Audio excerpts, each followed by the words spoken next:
Assalamualaikum warahmatullahi wabarakatuh. Selamat pagi semuanya. Yang terhormat Ibu Nafi Inayati Zahro, SE MSI CTT.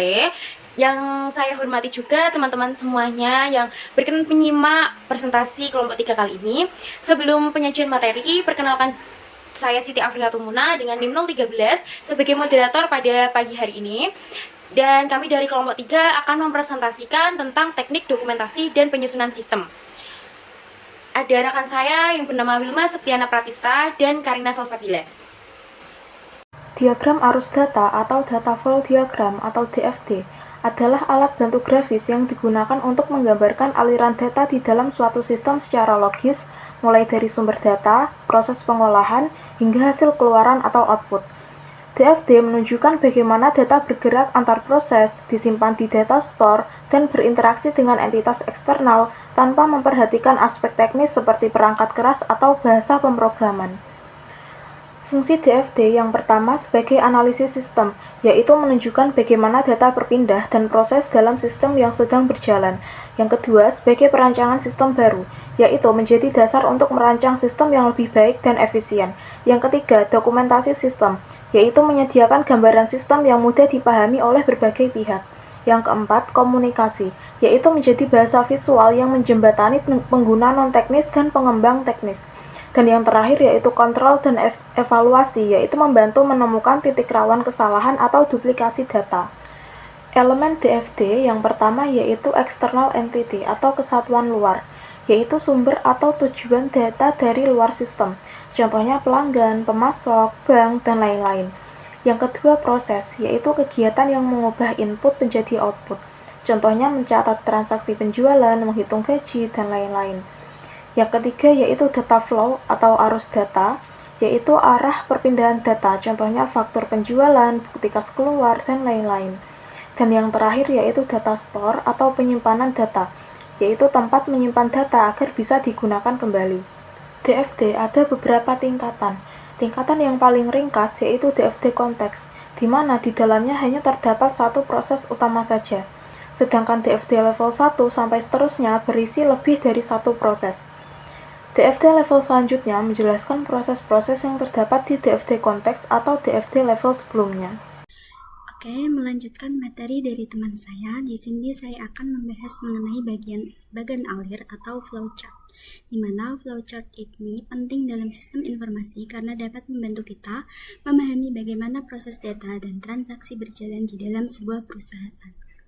Nah, secara sederhana, flowchart ini adalah alat bantu visual yang menggambarkan langkah-langkah atau prosedur dari suatu proses secara logis dan sistematis.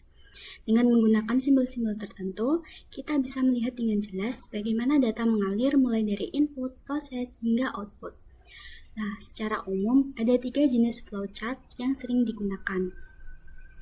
Yang pertama, bagian alir dokumen, yaitu yang menggambarkan aliran dokumen antar bagian dalam perusahaan.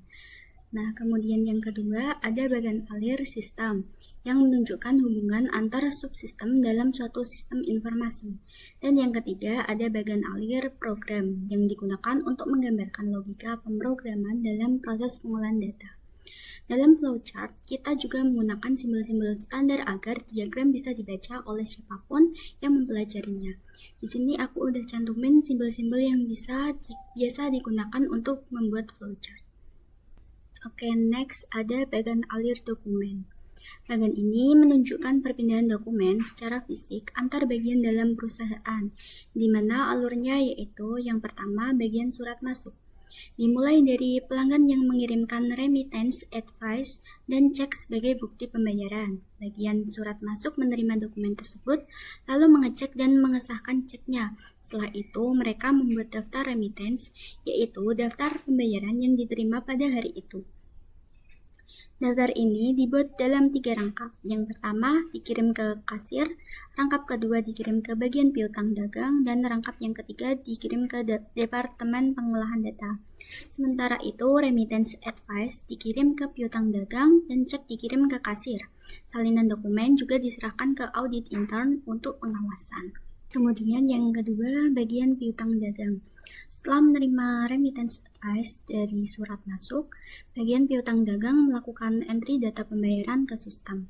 Data ini akan dicocokkan dengan file induk pelanggan dan faktur penjualan agar saldo piutang bisa diperbarui. Setelah pembaruan selesai, data disimpan ke dalam file sejarah dan file kas masuk sebagai arsip digital.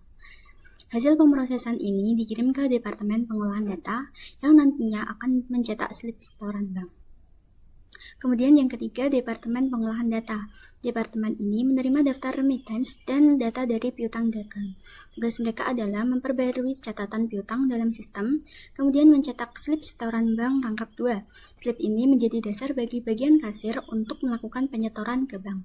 Dan yang keempat, bagian kasir. Kasir menerima 3 dokumen penting, yaitu cek dari surat masuk, daftar remittance, dan slip setoran bank dari pengolahan data. Kasir kemudian membandingkan dan memverifikasi semua dokumen tersebut, memastikan bahwa jumlah yang tercatat sama dengan jumlah dicek. Jika sudah sesuai, kasir menyiapkan setoran ke bank dan mencetak bukti setoran sebagai arsip. Satu salinan slip dikirim kembali ke bagian lain sebagai konfirmasi bahwa setoran telah dilakukan. Dan yang kelima, bagian audit intern. Bagian ini menerima salinan dokumen remittance untuk memeriksa kesesuaian data antara pembayaran pelanggan, dokumen administrasi, dan setoran bank. Ini untuk memastikan bahwa seluruh penerimaan kas tercatat dan tidak ada penyimpangan. Lalu selanjutnya ada bagian alir sistem yang menggambarkan bagaimana data penjualan diproses dari awal hingga menghasilkan informasi penting seperti status piutang, status persediaan, dan analisis penjualan. Proses ini dimulai dari terminal penjualan, yaitu tempat petugas memasukkan data transaksi pelanggan, kayak tanggal, tempat pelanggan, barang yang dijual, jumlah, dan harga. Langkah ini disebut sebagai input data penjualan. Setelah data diinput, sistem kemudian melakukan edit data dan mencetak tanda terima untuk pelanggan sebagai bukti transaksi. Tanda terima ini dikirim ke pelanggan, sementara salinannya disimpan oleh sistem sebagai file transaksi penjualan. Dari hasil input tadi, terbentuk data penjualan. Data ini nantinya diringkas dan dicetak dalam bentuk total batch, yaitu rekap penjualan berdasarkan periode tertentu, misalnya harian atau bulanan atau mingguan. Total batch ini nantinya akan digunakan untuk verifikasi data. Nah, sebelum data disimpan ke database, sistem akan bandingin dulu nih total batch dengan data transaksi yang masuk. Tujuannya untuk mastiin gak ada selisih antara jumlah penjualan yang tercatat dan data total batch. Kalau udah cocok, maka proses selanjutnya bisa dilanjutin. Langkah berikutnya, sistem melakukan update file dan database perusahaan. Data penjualan terbaru digunakan untuk memperbarui 4 file utama. Yang pertama, file induk piutang, mencatat piutang pelanggan yang belum dibayar. Yang kedua, file induk persediaan, yaitu mengurangi jumlah stok barang yang terjual. Dan yang ketiga, file induk penjualan, yaitu menambah catatan penjualan yang terjadi. Dan yang terakhir, buku besar. Ini untuk memperbarui akun-akun keuangan yang terkait seperti penjualan, piutang, dan persediaan.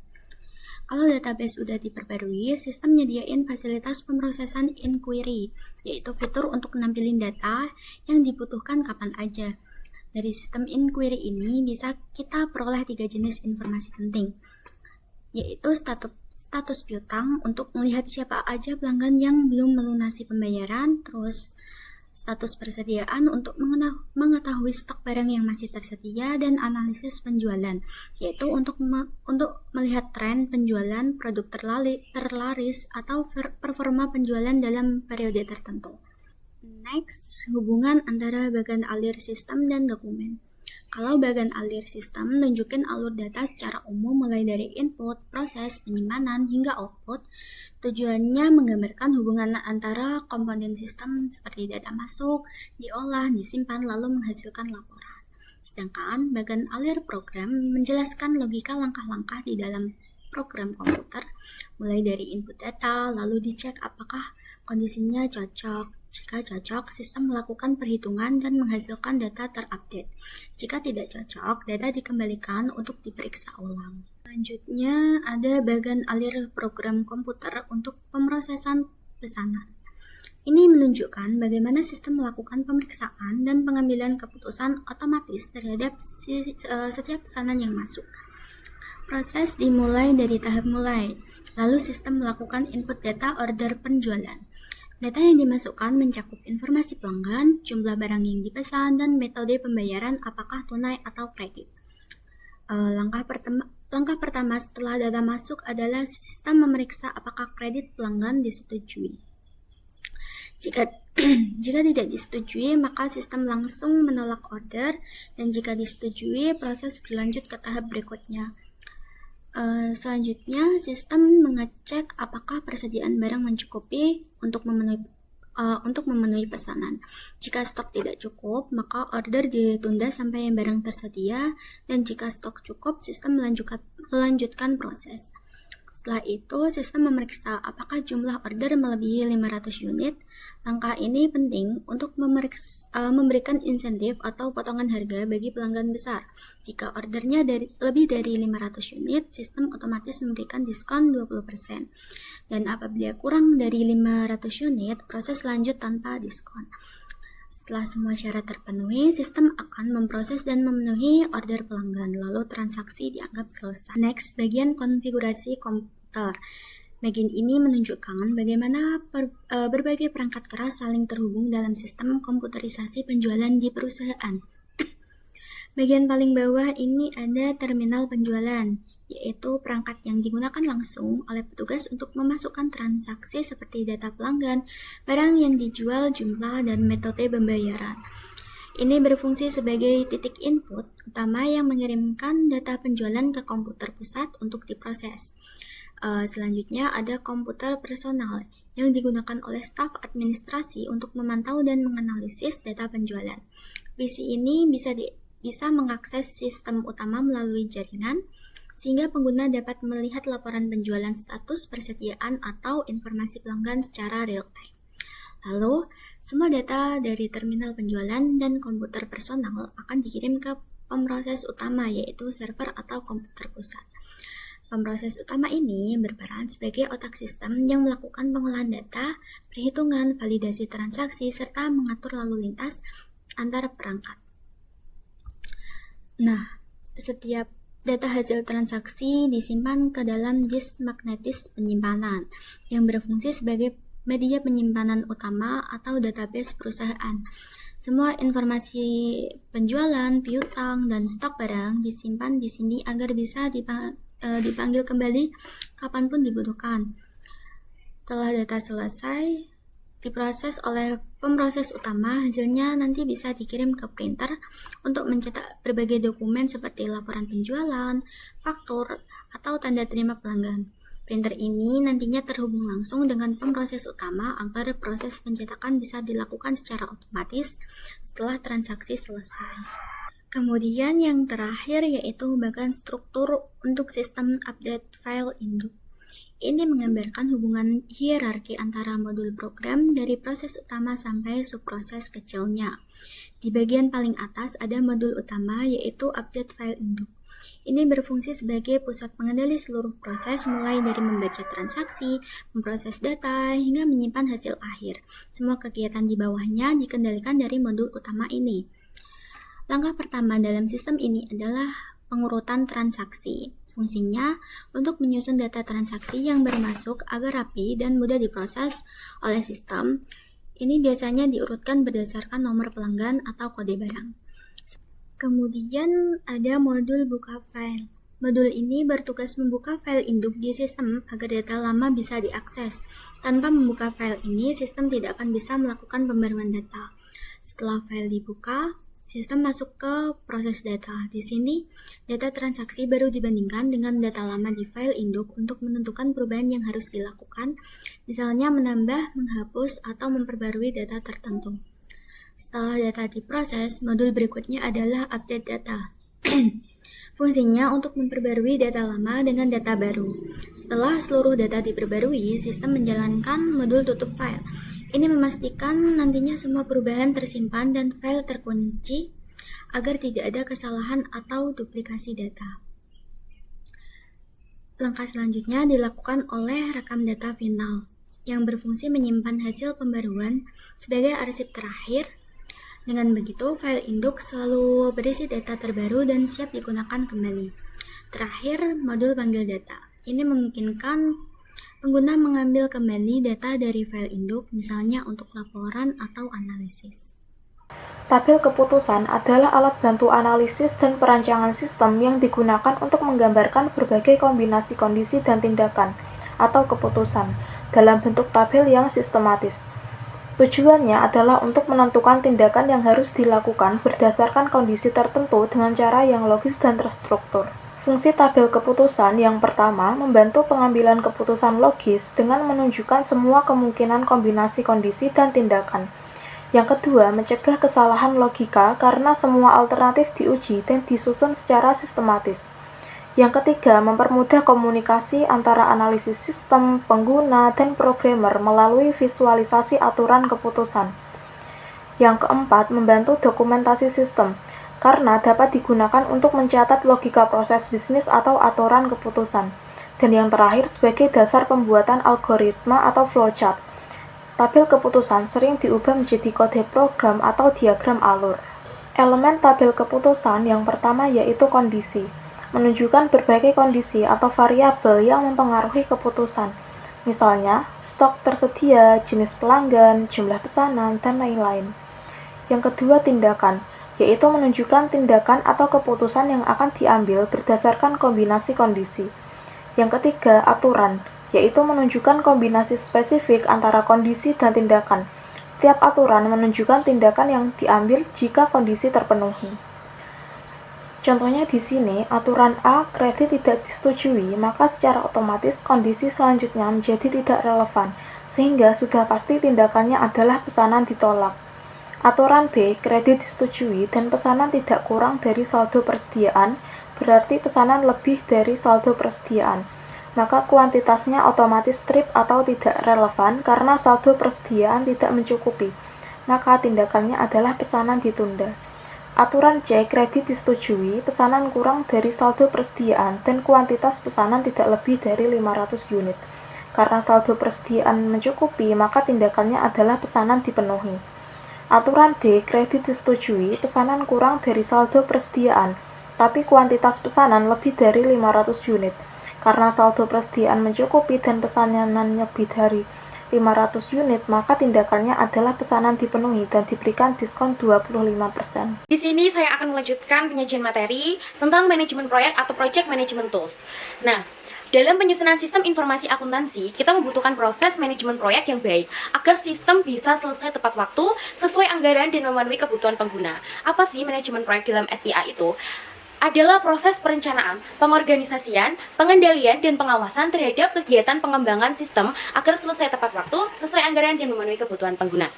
Nah, tujuannya untuk apa sih? Tujuannya untuk mengatur waktu, biaya, sumber daya, dan mengurangi resiko keterlambatan dan kesalahan sistem, memastikan dokumentasi tersusun dengan baik. Jadi, manajemen proyek ini berfungsi untuk mengatur waktu, biaya, sumber daya, sekaligus mengurangi resiko keterlambatan dan kesalahan. Selain itu, manajemen proyek juga membantu kita dalam menyusun dokumentasi sistem secara rapi dan struktur. Lalu, bagaimana sih caranya mencapai tujuan tersebut? Agar tepat waktu itu, terdapat alat yang membantu keberhasilan proyek penyusunan sistem informasi dengan tepat waktu. Nah, apa sih Project Management Tools itu? Adalah alat bantu visual atau perangkat lunak yang digunakan untuk membantu merencanakan, menjadwalkan, serta memantau jalannya proyek sistem informasi. Dengan alat ini, tim dapat melihat tahapan secara jelas, siapa yang bertanggung jawab, lalu kapan setiap kegiatan harus selesai.